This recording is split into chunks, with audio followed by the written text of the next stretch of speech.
आपके कहने पर नहीं आई। ये कर 420 बता ए है ना? हाँ ये तो हुई। तो बस फिर यही करे। किधर है लड़की? अबे ओ ये इतना भी 420 वाला घर नहीं है यार। कमाल है, खामखा में मेरा वक्त आया किया। अबे या तो तू कोई बहुत होशियार है या बहुत ही कोई मासूम है तू। अरे भैया मैं सिर्फ डॉक्टर हूँ, डॉक्टर। वाओ ईमान से ये तुम हो? मैं सच्ची बड़ी प्यारी लग रही हो। Thank you. लेकिन पता है तुम बहुत अच्छी एड्स डिजर्व करती हो, ये बेवकूफ वाली नहीं।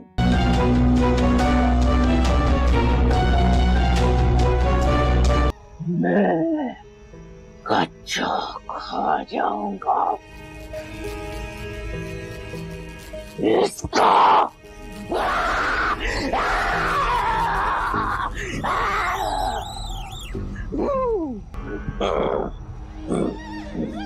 हम मिलकर इसको खत्म करेंगे। अस्सलाम वालेकुम नाजरीन, मैं हूं आपकी होस्ट रिदा अहमद और आप मुझे देख रहे हैं मेट्रो लाइव टीवी पर। आज हमारे साथ एक बहुत ही मुनफरिद शख्सियत हैं जिन्होंने अपनी मेहनत से टीवी इंडस्ट्री में अपना एक मुनफरिद मकाम बनाया है और आज हम उन्हें अपने शो में इनवाइट करेंगे, आप सबसे मिलवाएंगे और जानेंगे उनकी ज़िंदगी के बारे में मज़ीद चीज़ें कि किस तरह से वो शोबिज़ इंडस्ट्री में आए और इतनी कामयाबियां समेटने के बाद अब उनके एहसासात क्या हैं। तो मैं बात कर रही हूँ मोहसिन वाहिद के बारे में। चलिए उन्हें शो में वेलकम करते हैं। अस्सलाम वालेकुम। वालेकुम सलाम, क्या हाल है रदा आपके? अल्हम्दुलिल्लाह, आप कैसे हैं? बस अल्लाह का शुक्र है। अच्छा, बहुत आपके फ़ैन्स हैं और आज आपको देख रहे हैं, तो फ़र्स्ट ऑफ़ ऑल तो आपको कैसा लग रहा है, आप क्या कहना चाहेंगे? इतनी कामयाबियां समेटने के बाद जो है वो अपने फ़ैन से जब आप इंट्रोड्यूस होते हैं या अपने बारे में बताते हैं तो वो एक शुरुआत में एक फ़ीलिंग्स होती हैं, वो किस तरह की होती है? बहुत अच्छी फीलिंग होती है और आई थिंक आर्टिस्ट इसीलिए काम करता है कि उसे अप्रिसिएशन मिले। अक्सर औक़ात इस तरह से होता है कि आप कहीं पे जा रहे होते हैं और लोग जो होते हैं मर्मरिंग कर रहे होते हैं कि देखो किरदार डिफरेंट होते हैं, उन किरदार से ज़्यादातर पहचानते हैं। लेट्स सपोज़ देखो अली जा रहा है या लेट्स सपोज़ शाहरुख मामू जा रहा है, इस तरह के जो डिफरेंट किरदार होते हैं तो आपको पता लग जाता है। फिर और बड़े मज़े के कैरेक्टर्स आपने जो है वो प्ले किए हैं। अच्छा, तो समटाइम्स आपका यहीं से एक सवाल है कि आपको कैसी फीलिंग्स आती हैं जब आपको कैरेक्टर से पहचाना जा रहा होता है और आपकी अपनी आइडेंटिटी कहीं पीछे रह जाती है कि आप आपका अपना नाम इतना नहीं सुन रहे होते जितना आप कोई किसी और नाम से जाने जा रहे होते हैं, किसी और कैरेक्टर से, तो वो फीलिंग्स कब समटाइम बुरी लग रही होती हैं या अच्छी लग रही होती हैं? अगर आप उसको पॉजिटिवली लें तो वो अच्छी लग रही होती हैं। वो इस तरह से कि एटलीस्ट आपको सामने व्यूअर्स, आपके जो फैंस हैं वो आपको वॉच करके आपको रेजोनेट कर सकते हैं उस कैरेक्टर से, तो वो तो सबसे अच्छी बात होती है। नाम लोग याद रख लेते हैं, शक्लें भी याद रख लेते हैं, लेकिन एक शक्ल के साथ दूसरी शक्ल, दूसरा कैरेक्टर को आप जहन में रखें और वो बंदा सामने आ जाए और वो रेजोनेट कर जाए बंदा या फ़ैन या आम पब्लिक, तो वो तो आपकी विन विन सिचुएशन है।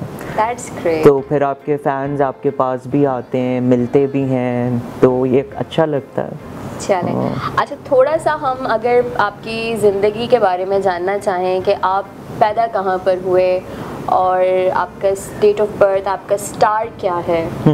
मेरा स्टार जेमिनी है और मेरी बर्थ जो है कराची की थी। फिर जो है अपना कराची के अलावा बचपन में ही काफ़ी टाइम कनाडा में गुजरा। ब्रॉटअप आपका? मेरा ब्रॉटअप कनाडा और पाकिस्तान के बीच का है। तो अपना जो है काफ़ी टाइम उधर गुजरा, पढ़ाई भी थोड़ी उधर की। फिर वापस as we were growing up तो कराची आ गए, क्योंकि उस टाइम कुछ मसले मसाइल इस तरह के होते हैं कि माँ बाप थोड़े से प्रोटेक्टिव होते हैं कि बच्चे बड़े हो रहे हैं, थोड़ी दीनी तालीम, थोड़ा हमारा जो ट्रेडिशनल कल्चर है वो थोड़ा सा, तो इस तरह से हमें कराची आना पड़ा। फिर मैंने अपना बैचलर्स और मास्टर्स किया लंदन से और अपना फिर अपने बिज़नेस को भी टाइम दिया और फिर eventually I ended up in showbiz. अच्छा, आप बर्थडे अपनी किस दिन सेलिब्रेट करते हैं? आपकी डेट ऑफ बर्थ क्या है? मेरी डेट ऑफ बर्थ 14 जून है। ओके। तो बेसिकली मैं जेमिनाई हूँ और लोग कहते हैं जेमिनाई ड्यूल पर्सनालिटी होते हैं, बड़े श्रूड होते हैं, बड़े चालाक होते हैं, पता नहीं क्या क्या क्या डबल फेसेस होते हैं। बिल्कुल। ये क्या है डबल फेसेस? किस तरह के डबल फेसेस होते हैं? आई थिंक जेमिनाइज जो होते हैं ना अपने इमोशंस अपने पास रखते हैं, तो वो ज़्यादा ओपनली खुलते नहीं हैं या इतना जल्दी पब्लिक के साथ वार्म अप नहीं होते।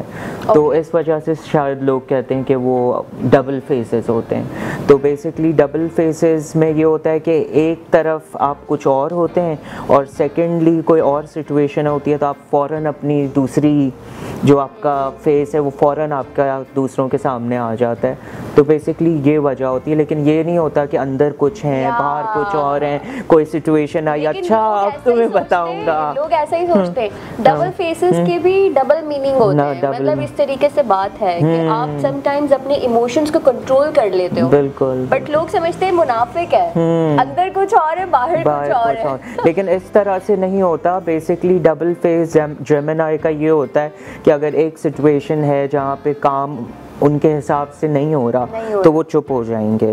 अपनी जो जिस वे से वो काम करना चाह रहे हैं अगर वो उस वे से नहीं हो पाता तो दिल स्टे क्वाइट। बट कभी कभार कुछ चीज़ें उनको वो सह नहीं सकते, सेंसिटिव भी होते हैं, और फिर आर्टिस्ट हो वो ज़्यादा सेंसिटिव होते हैं, ओवर सेंसिटिव। बिल्कुल बिल्कुल।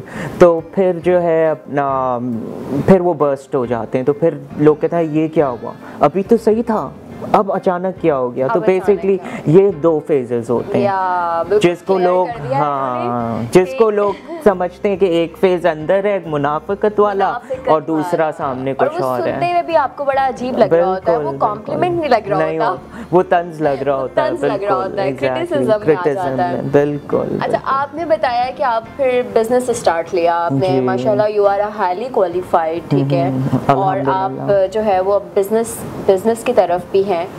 तो किस तरह से मैनेज करते हैं? आई मीन कि एक बिजनेसमैन के लिए जिसका एक बिजनेस माइंड हो शोबिज़ में कैसे आ गया? बस वो एक इत्तेफाक था क्योंकि अपना मेरी सारी फैमिली बिजनेस ओरिएंटेड है, सबके दिमाग बिजनेस वाले हैं। फिर जो मेरा बैकग्राउंड है वो भी सारा मेरी अब्बा मेरे ग्रैंडफादर सब ही बिजनेस से रिलेटेड हैं। तो द थिंग इज़ दैट कि उन्होंने कहा ये बच्चा कहाँ से पैदा हो गया जिसका दिमाग भी डिफरेंट, आर्टिस्टिक भी, और इसका दिमाग हमारी तरह काम नहीं करता जैसे बिजनेस माइंडेड लोगों का करता है। तो वो आप विद इन एनवायरनमेंट में रहते हैं तो आप कहीं ना कहीं बिजनेस करने सीख ही जाते हैं। लेकिन आपको शुरू से एक आर्टिस्ट बनने का था, बिल्कुल वो आपके अंदर था, एक जरासीम होता है ना आपके अंदर, वो था। तो उस चीज़ में शौक में मैंने एक जगह ऑडिशन दे दिया, उधर सिलेक्शन हो गई, फारूक रिन साहब के पास में गया था, उधर कोई 25-26 लड़के थे। तो वो मेरा पहला स्टार्ट था। वो it was a small work but it was initial and it was a start. तो मैंने कहा चलो कर लेते हैं। तो उसमें सबा कमर थी मेरे साथ और जाहिद थे। तो उसमें मैंने स्टार्ट लिया, वो ऑन एयर हुआ, फिर एक पीटीवी का प्ले किया।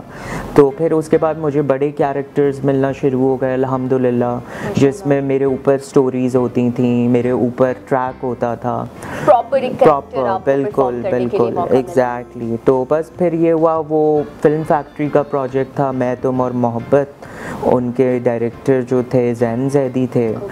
तो उन्होंने जो है मुझे कास्ट किया, मैंने अपना भरपूर उसके अंदर निभाया, लोगों ने रिकग्नाइज़ भी किया मुझे शाहरुख मामू से, और वो बड़ा अच्छा एक्सपीरियंस था। वो टाइम था जब आई फेल्ट कि हाँ लोग रिकग्नाइज़ कर रहे हैं। यहाँ तक कि अब तो ये होता है ना, आपका कोई भी क्लिप बना देता है, जानने वाले व्हाट्सएप पे शेयर कर देते हैं, तो वो बड़े क्लिप्स आते जा रहे थे। तो फीलिंग्स कैसी हैं आपकी अब, लाइक जैसे कि अब मीडिया में आकर शोबिज़ में काम करके वो फीलिंग्स कैसी हैं? वहाँ ज़्यादा एंजॉय करते हैं या बिजनेस में मतलब ज़्यादा एंजॉय करते हैं? मैं बेसिकली जो है ना हमेशा बैलेंस और कोशिश करता हूँ कि हर चीज़ ज़िंदगी में बैलेंस करके चलूँ। आप जो काम कर रहे हैं उसको एंजॉय नहीं कर रहे, आई थिंक यूजलेस है। वो तो फिर हो ही नहीं सकता, बिल्कुल हो ही नहीं सकता। So that's why I am asking कि बोथ आर ना डिफरेंट चैप्टर्स हैं, बिजनेस इज सेपरेट लाइन और आर्टिस्ट की जिंदगी टोटली डिफरेंट है। सही बात है। जब आप मेरे साथ ऑफिस में होंगे तो आप बोलेंगे ये वही बंदा है जो कैमरे पे होता है। तो बिजनेस में और ऑफिस में एम्प्लॉइज़ के साथ मेरा बिल्कुल डिफरेंट फेज है, डिफरेंट फेस है, डिफरेंट एटीट्यूड है और अपना शोबिज में बिल्कुल ही डिफरेंट। मोस्टली आप किसको एंजॉय करते हैं, कौन से फेज को अपनी मतलब जिंदगी आपने डिवाइड की हुई है दो चीज़ों में और बैलेंस लेके चल रहे हैं, बट योर इनर साइड आप बेसिकली मोहसिन वाहिद से अगर पूछा जाए वो किसको एंजॉय करता है? मैं दोनों को एंजॉय करता हूँ अगर सच पूछें तो बिल्कुल, क्योंकि वो बिज़नेस है आपका, आप अपने बिज़नेस को भी टाइम देते हैं और ये शोबिज़ है, ये भी आपका काम है, ये भी आपका पैशन भी है और आपका ऑक्यूपेशन भी है। तो आप जो है जहाँ से भी अर्न करते हैं, चाहे वो शोबिज़ हो चाहे वो अपना आपका बिज़नेस हो, तो आप दोनों चीज़ों को रिस्पेक्टफुली लेके चलें, बिकॉज़ आपका जहाँ पे भी रोज़गार होता है आपको उस रोज़गार की कदर करनी चाहिए। डेफिनेटली, बिल्कुल बहुत अच्छी बात है ये। अच्छा, आपने इतने सारे कैरेक्टर्स परफॉर्म किए, कौन से कैरेक्टर करते हुए आपने ज़्यादा एंजॉय किया वो कि मुझे ये कैरेक्टर करने से बहुत मज़ा आया आपको, और कौन से कैरेक्टर ने आपको ब्रेक दिया जो आपकी पहचान बन गया? मैंने एक प्ले किया था साहिबान, जो जियो टेलीविज़न पे चला था। अब मुझे एक्सपेक्टेड नहीं था, मैं एक ग्रॉसरी स्टोर पे चला गया ऐसे ही, तो मेरे पास जम घट्टा लग गया लोगों का और मैंने कहा ये हुआ क्या, अनएक्सपेक्टेड। मैंने कहा ये हुआ क्या, तो फिर आई रियलाइज ओ अच्छा चलो स्टार बन गए। तो that was a very wonderful feeling and out of the world exactly, and you know I was like चलो अच्छा है स्टार बन गए। और फिर आपकी इवेंचुअली आदत हो जाती है, आप एक्सेप्ट अपने अंदर भी कर लेते हैं, ओके अब तो ये सिलसिला शुरू हो गया तो ये चलता ही जाएगा, नेक्स्ट टाइम सोच समझ के बाहर निकलेंगे। एग्जैक्टली। तो फिर नेक्स्ट टाइम अब जहाँ पे भी निकलते हैं तो मास्क पहन के निकलते हैं, वेरी इंपॉर्टेंट, क्योंकि फिर ये होता है कि आप कहीं पे अपनी फैमिली के साथ हैं, अपने फ्रेंड्स के साथ हैं या अकेले भी हैं, तो आपकी प्राइवेसी भी थोड़ी यू नो सैबोटेज हो जाती है, डिस्टर्ब हो जाती है। ये बड़ा प्रॉब्लम है आर्टिस्ट का कि फिर वो उस धड़ल्ले से बाहर नहीं निकल सकता जैसे पहले बिल्कुल। और फिर यही है, हर चीज़ के पॉजिटिव हर चीज़ के नेगेटिव होते ही हैं। हाँ बिल्कुल, आपको बर्दाश्त करना पड़ता है। बिल्कुल वो कर रहे हैं। तो ये है। अच्छा, तो मुझे अगर आप अपनी फैमिली के बारे में बताइए, आपकी फैमिली में कौन कौन है और कितने मेंबर्स हैं? मेरी फैमिली में मेरे फादर हैं, मेरी मदर शी पास्ड अवे, तो she was diagnosed with cancer, तो हम उनको यूएस भी लेके गए थे ट्रीटमेंट के लिए, यहाँ पे भी जो ट्रीटमेंट था वो सब करवाया, लेकिन वो कहते हैं ना कि अल्लाह जिसको रखे लिखा है और जब होना है डेफिनेटली उसे कोई नहीं टाल सकता। तो बस वो इट्स अ ह्यूज लॉस बिल्कुल। और आई थिंक माँ बाप की कमी तो कोई भी पूरा नहीं कर सकता, कोई भी नहीं पूरी कर सकता, फैक्ट। तो कभी कभी यही सोचता हूँ कि शायद वो मुझे स्क्रीन पे देखती तो खुश होती, लेकिन अच्छा, तो उन्होंने नहीं मतलब नहीं उन्होंने नहीं देखा। अच्छा। मेरा वापस एक्चुअली इरादा था इंग्लैंड जाने का, बट जो है इधर मैंने आपको कहा ना मौका लग गया मेरा, मैंने कर लिया, तो बस फिर इस चीज़ में बिज़ी हो गए, फिर अपना बिज़नेस में बिज़ी हो गए, तो मैंने स्किप कर दिया अपना अब्रॉड जाने का या इंग्लैंड जाने का वापस। तो बस ये सिलसिला था, तो जिस वजह से बेसिकली आना इस फील्ड में, क्योंकि मेरा कहीं ना कहीं शौक़ था, पैशन था, तो मैंने कहा चलो कहीं आपका दिमाग और जहन बटा रहेगा, तो इसलिए मैंने ज्वाइन किया था, लेकिन मुझे नहीं पता था कि ये इतना हाँ चीज़ें बेहतर हो जाएंगी। लक है, तो लक मैटर्स अ लॉट बिल्कुल बिल्कुल। And I am a firm believer in faith and I am a firm believer in God, कि जो कुछ है चाहे वो सांस हो, चाहे जो भी हो, सब अल्लाह ताला ने Everything is written. आपके लिए लिखा हुआ Exactly. होता है। वो कहते हैं ना, डेस्टिनी इज ऑलरेडी डिफाइंड। बिल्कुल। तो आपने पहुंच जाना है वहाँ पर, वो तो लिख बिल्कुल दिया गया है। बिल्कुल। और फिर ये भी कहते हैं कि अगर आप किसी चीज़ को शिद्दत से चाहते हैं तो या, कायनात की हर शाहरुख खान का जो शय dialogue आपके है। लिए जो है ना आपके फेवर में काम करने शुरू कर देती है। वो सिर्फ मूवी का डायलॉग नहीं है, वो बिल्कुल fact है। ये अगर फैक्ट उसमें है। सोचा जाए ना, बिल्कुल तो ये that is fact- reality। बिल्कुल,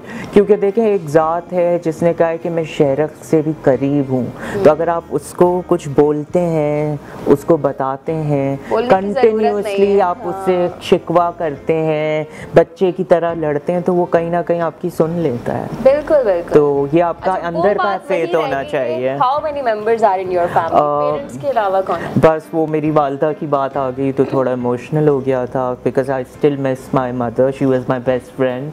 ओके। तो चलिए, बस वो आपको वहाँ से देख के बहुत हाँ, खुश होती होंगी, आपकी बिल्कुल, कामयाबी और बिल्कुल। माँ की दुआएं होती हैं, वो दुनिया से बिल्कुल। चली भी जाएं तो दुआएं साथ रहती हैं। बिल्कुल बेशक। तो अपना जो है मेरे भाई हैं, मेरे वालिद साहब हैं, मेरे ब्रदर्स हैं, मेरी सिस्टर्स हैं, फिर मेरी बहन की बेटियां हैं, भाई के बेटे हैं, बेटियां हैं, तो इसी में ही टाइम निकल जाता है। You are single? या आई एम सिंगल। सो आपकी क्या प्लानिंग्स हैं? कब शादी, कब मिंगल होने का सोच रहे हैं? मिंगल होने की कोशिश की थी लेकिन वो ख़राब हो गया मामला।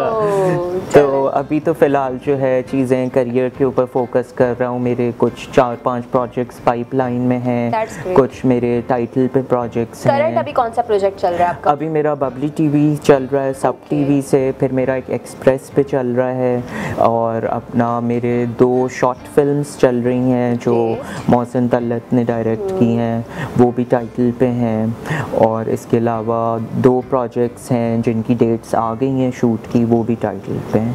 तो इट्स जस्ट अच्छा, बिजी एक बिजी। क्वेश्चन मेरा आपसे ये, अब जैसे बहुत सारे डायरेक्टर्स, प्रोड्यूसर्स जो है वो मूव कर रहे हैं टीवी से डिजिटल की तरफ, they are making web series, short films, तो इसके बारे में आप क्या कहेंगे कि मतलब ये क्या चीज़ है? टेक्नोलॉजी इतनी एडवांस हो रही है, तो इसके बारे में पॉजिटिव रिमार्क्स हैं आपके या नेगेटिव, क्या?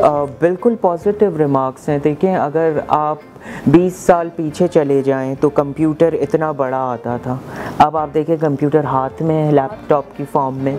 तो same is like with human beings, अगर आप रेजिस्ट कर जाते हैं चेंज के लिए और चेंज नहीं होते तो आप ऑब्सोलीट हो जाते हैं, आप ख़त्म हो जाते हैं।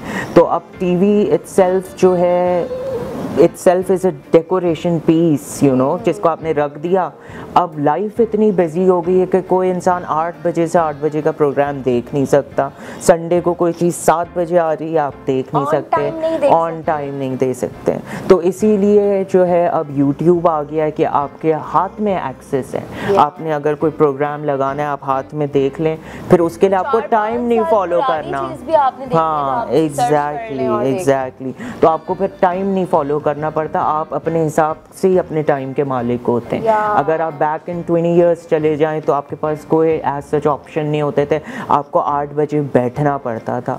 और उस ज़माने में चीज़ें जहन में इतनी होती नहीं थी, इतने कमिटमेंट्स नहीं होते थे, इतने भाग दौड़ नहीं थी, एग्जैक्टली, जो कि अब है। तो वो चीज़ें मूव होती रहती हैं, टेक्नोलॉजी चाहे टाइम के हिसाब से हर चीज़ नहीं आती रहती है। तो I think it's a very good change, और आई थिंक आने वाले दौर में ज़्यादातर यही होगा कि लोग 8 बजे से 8 बजे या 7 बजे से 7 बजे वाला सिस्टम फॉलो नहीं करेंगे, बल्कि हर चीज़ वेब पे, मोबाइल पे अपने टाइम के हिसाब से खुद लगा के देख लेंगे। तो ये है। टीवी फिर मुझे लगता है एक मीडियम रह जाएगा प्रोग्रामिंग का, प्रोग्रामिंग की प्रमोशंस का, कि हाँ ये प्रोग्राम आ रहा है, व्यूअर ने बोला अच्छा मैं ये देखूंगा, फिर वो यूट्यूब पे निकाल के देख लिया। या कि फिर अगर आप यूट्यूब पर बैठे हैं और एड्स चलते हैं डिजिटल मीडिया पे, कोई वेब सीरीज़ की ऐड आ जाती है या कोई प्रोमो आ जाता है, तो फिर अपना जो व्यूअर होता है बोलता है हाँ मुझे ये वेब सीरीज़ या ये शॉर्ट फिल्म देखनी है,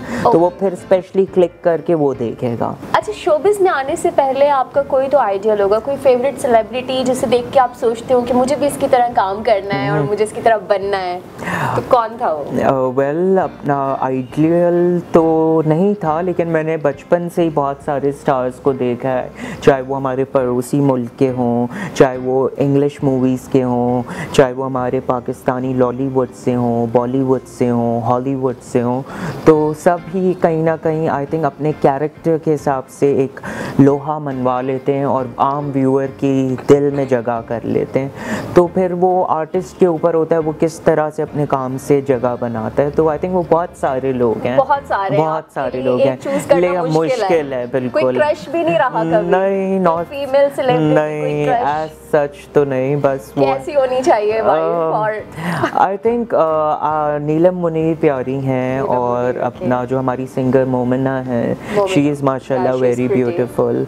तो अपना जो है लेकिन उस तरह से कोई क्रश नहीं रहा। अच्छा, जैसे आप अभी टीवी पे इतने मुनफरिद आपने किरदार अदा किए हैं और अपनी एक पहचान बना ली है आपने, और अब आप डिजिटल साइट पे भी आ गए हैं, आपने शॉर्ट फिल्म्स, वेब सीरीज़ कर रहे हैं, तो कभी फीचर फिल्म की ऑफ़र आई है और कभी कोई प्लान है फीचर फिल्म करने का?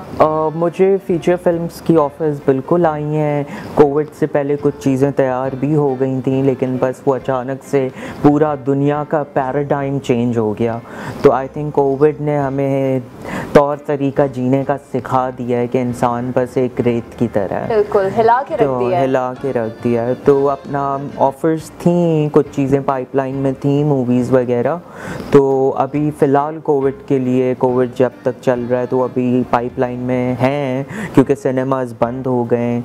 तो अपना कुछ चीज़ें मैंने फ़िल्म्स वगैरह रिकॉर्ड भी की हैं। तो लेट्स सी जब सिनेमास खुलते हैं तो क्या चीज़ें हैं, वो फिल्म्स लगती हैं नहीं लगती, तो उस हिसाब से है, देखें क्या होता है। बड़ा डिस्टर्ब हुआ है सिनेमास का मामला। अच्छा, कभी बॉलीवुड ऑफर हुई तो क्या करेंगे? कभी कोई प्लान है, कोई ऐसा माइंड में है कि इन फ्यूचर अगर बॉलीवुड से ऑफर हुई तो डेफिनेटली करूँगा? आई थिंक बॉलीवुड तो नहीं करूँगा, बिकॉज़ हम अपने मुल्क में काम करते हैं, इधर देखें हमारी इज़्ज़त है, मकाम है। हम पड़ोसी मुल्क में जाके सेकंड क्लास काम और थर्ड क्लास सी क्लास काम क्यों करें और वापस आएँ, और वहाँ पे हम सी क्लास बी क्लास काम करके भी हमारा मुकाम और इज़्ज़त ना बने तो फ़ायदा नहीं है। बहुत सारे आर्टिस्ट की सोच होती है कि हमने बॉलीवुड में अगर मूवी कर ली, बहुत सारे आर्टिस्ट ऐसे होते हैं एटीट्यूड उनका चेंज हो जाता है। आई थिंक ये तो आपकी अपनी पाकिस्तान आ गए। हाँ, पाकिस्तान आ गए। It is true. हाँ, सही बात है। और फिर ये होता है कि आपकी अपनी अपब्रिंगिंग के ऊपर, आपके सबकॉन्शियस के अंदर भी होता है।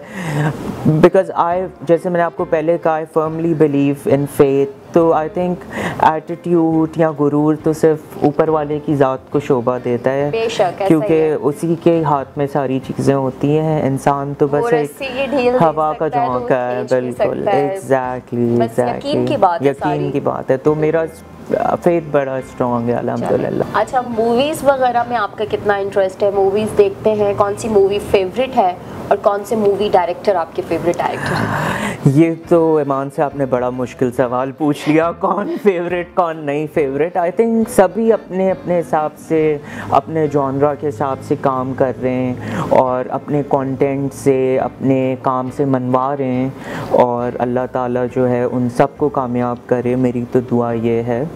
और जहाँ तक रही फेवरेट डायरेक्टर की, तो एज सच मैं कोई वो नहीं है कि हाँ बस यही मेरा फेवरेट और इसी के साथ काम करना है, हमने सबके साथ काम करना है। अच्छा, मूवीज़ आपने कौन कौन सी देखी हैं और कौन सी मूवी आपकी फेवरेट है? मैंने अभी जो हमारे पाकिस्तानी सिनेमास पे लगी थी थोड़ा टाइम पहले, बाजी मूवी जिसे साकिब मलिक ने डायरेक्ट किया था, वो बड़ी अच्छी थी। और इसके अलावा रॉन्ग नंबर 2 थी जो कि लगी थी सिनेमा में, जिसमें सना फ़खर थी, नीलम मुनीर थी, तो वो भी बड़ी अच्छी मूवी थी। तो आई थिंक ये 2 मूवीज़ बड़ी अच्छी लगी। और साकिब मलिक की जो डायरेक्शन है वो बहुत अच्छी है, जिस तरह से वो काम बताते हैं, काम सिखाते हैं, वो आर्टिस्ट इटसेल्फ सीखता है और ग्रूम होता है। अच्छा, पर्सनली आपको हॉरर मूवीज़ ज़्यादा पसंद है, कॉमेडी या रोमांटिक? आई थिंक कॉमेडी मुझे ज़्यादा अच्छी लगती है बिकॉज एग्जैक्टली क्योंकि आप काम से इतना ड्रेन आउट हुए होते हैं, चाहे वो आपका एज ए शोबिज़ काम हो या एज बिजनेस काम हो, आप इतना ड्रेन आउट हुए होते हैं कि you need laughter. And life is very tough ना नाउअडेज। एग्जैक्टली तो आपको कुछ ऐसा चाहिए होता है जो आपका मूड अपलिफ्ट कर दे, लाइट कर दे। तो आई थिंक कॉमेडी सबसे अच्छी चीज़ है, अगर आपको वो हंसा देती है और अगर आपका मूड ठीक कर देती है तो ये तो बहुत अच्छा काम है।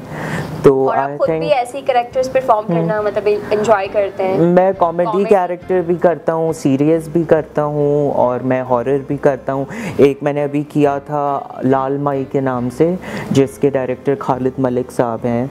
तो उसमें अगर ये दिखा सकें उस स्क्रीन के ऊपर तो वो बिल्कुल कोबड़ा जो होता है ना कैरेक्टर उस तरह का था, जिसमें आप जिन था मैं। It's a horror yes. अब वो जिन ऐसा था कि वो छोटा जिन था, झुका हुआ था, बोरी पहन के हमने शूट किया था गर्मियों वाले दिनों में।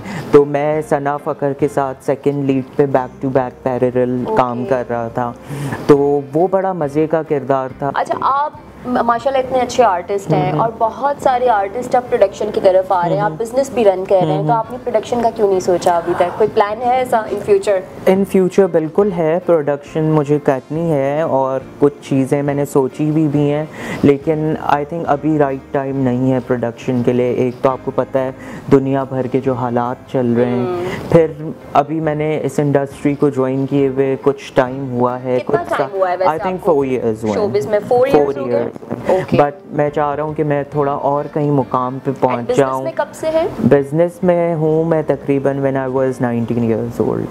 ओके। तो How old are you now? How old I look like? नहीं, you look so young, but fans जानना चाहेंगे ना, मतलब बिजनेस में कितना टाइम आपको हो गया है? बिजनेस में भी मुझे 6-7 years हो गए हैं और 4 years मुझे इस फील्ड में हो गए, तो इट्स लाइक दैट। ओके। तो अपना हर जो चीज़ का सिस्टम होता है आई थिंक वो बैलेंस करके ही होता है, और आई थिंक जीत उसी में ही होती है। हाँ बिल्कुल हो जाती है, और आप इतनी एफर्ट भी पुट नहीं करते हैं लेकिन वो हो जाती है। तो बस इस तरह से चीज़ें होती हैं कि आई थिंक चीज़ें। ओह हाय, देखें अभी हम जिक्र कर रहे थे और ये आ गई। बैठो। How are you? She is मेरी बहन की बेटी हैं और अपना जो है they are here on vacation. तो अपना जो है बस अभी जिक्र ही कर रहे थे तो देखें ये आ गई। What's your good name? मेरा नाम सना है। सना, pretty name. Thank you. तो अपना जो है इस वजह। ड्रामे देखती हैं आप अपने मामू के? कैसे लगते हैं आपको? टीवी पे अच्छे लगते हैं या रियल में अच्छे लगते हैं? You have to be honest now. Real में अच्छा लगता हूँ या टीवी पे अच्छा लगता हूँ? रियल अच्छा लगता है। हाँ रियल अच्छा लगता रियल है। अच्छे, मामू ज्यादा? हाँ जोर से बोलें, रियल में मामू ज़्यादा अच्छे हैं। रियल मामू ज़्यादा अच्छे हैं। ओके, सही सही। तो आप ड्रामे देखती हैं ना मेरे? सही। तो अपना बस बच्चों में काम टाइम भी निकल जाता है और फिर आपको पता है रौनक होते हैं। बिल्कुल। देखें ये सब आ गए, सना है, ये उस्मान है, अयान है, ये मेरी सिस्टर की बेटी है और ये मेरे भाई के दोनों बेटे हैं। माशाल्लाह माशाल्लाह। They are also on vacations या? नहीं, they live in Pakistan and they are on vacations from US। तो अपना ये है कि अब आपको पता है शोबिज़ में जाने का टाइम है, आने का कोई टाइम नहीं है। तो फिर जो भी टाइम बचता है तो वो बच्चों के साथ आप चेरिश करते हैं, क्योंकि आई थिंक ये छोटे छोटे मोमेंट्स होते हैं लाइफ के जिसको आप चेरिश भी करते हैं और वो मेमोरी बन जाते हैं। बिल्कुल, तो बिल्कुल, बस ये है। ड्रामास देखते हैं आप इनके? कौन से ड्रामा देखते हैं? नाम नहीं इतने सारे हो गए कि नाम भूल गए। बिल्कुल। हमारे साथ भी यही आपको पता है प्रॉब्लम्स होती हैं। हम एक प्रोजेक्ट करते हैं फिर नाम भूल जाते हैं, फिर आप एक कैरेक्टर के अंदर होते हो फिर आपको फ़ौरन निकल के दूसरे कैरेक्टर में आना बिल्कुल, और वो मुश्किल काम होता है बहुत। तो कैरेक्टर को जीना कैसा लगता है? मतलब मज़ा आता है उस कैरेक्टर को अडॉप्ट करना? बिल्कुल। अब देखें ना, निकल जाता है उस कैरेक्टर से, आप आराम से निकल जाते हैं या मुश्किल होता है निकलना? मुश्किल होता है है ऑफ कोर्स, क्योंकि आप देखें कैरेक्टर को रिज्यूम करने के लिए और कैरेक्टर के अंदर उसकी गहराई और उसकी रूह को आप फील करेंगे तभी आप स्क्रीन पे वो चीज़ दे सकते हैं, परफॉर्म कर सकते हैं। अब अगर मुझे कुछ कहा गया है कि मैं वो चीज़ हूँ, कैरेक्टर आ जाता है या साथ आ जाता है कैरेक्टर, या घर पे मोहसिन वाहिदी आते हैं? नहीं, घर पे मोहसिन वाहिदी आते हैं, कैरेक्टर क्योंकि छोड़कर आते हैं सेट कैरेक्टर पे? छोड़ के तो नहीं आते, लेकिन मुझे पता होता है कि हाँ जब सेट पे जाना है तो मुझे फ़ौरन उस रूप में आ जाना है। तो अल्हम्दुलिल्लाह ये चीज़ अच्छी है कि मैं कैरेक्टर से फ़ौरन निकल जाता हूँ, वरना जो है आपको पता है साइकोलॉजिकल प्रॉब्लम्स आर्टिस्ट के साथ हो जाते हैं। तो मैं कोशिश करता हूँ जब पैकअप हुआ, जब घर आए, बस आप अब मोहसिन हैं, अब आप कैरेक्टर नहीं है। तो ये ज़रूरी है। ओके नाज़रीन, प्रोग्राम का वक्त ख़त्म हो चुका है और हमारे साथ जो गेस्ट थे मोहसिन वाहिद, बहुत अच्छे आर्टिस्ट हैं और बहुत अच्छे आर्टिस्ट होने के साथ साथ एक बहुत ही ज़बरदस्त ह्यूमन बीइंग भी हैं। हमें उनसे बात करके बहुत मज़ा आया और उम्मीद करती हूँ कि आप लोगों ने भी शो को बहुत एंजॉय किया होगा। इंशाल्लाह नेक्स्ट एपिसोड में आपसे फिर होगी मुलाकात एक न्यू सेलिब्रिटी के साथ। तब तक रखिए अपना बहुत सारा ख्याल और हमें रखिए दुआओं में याद। अल्लाह हाफ़िज़।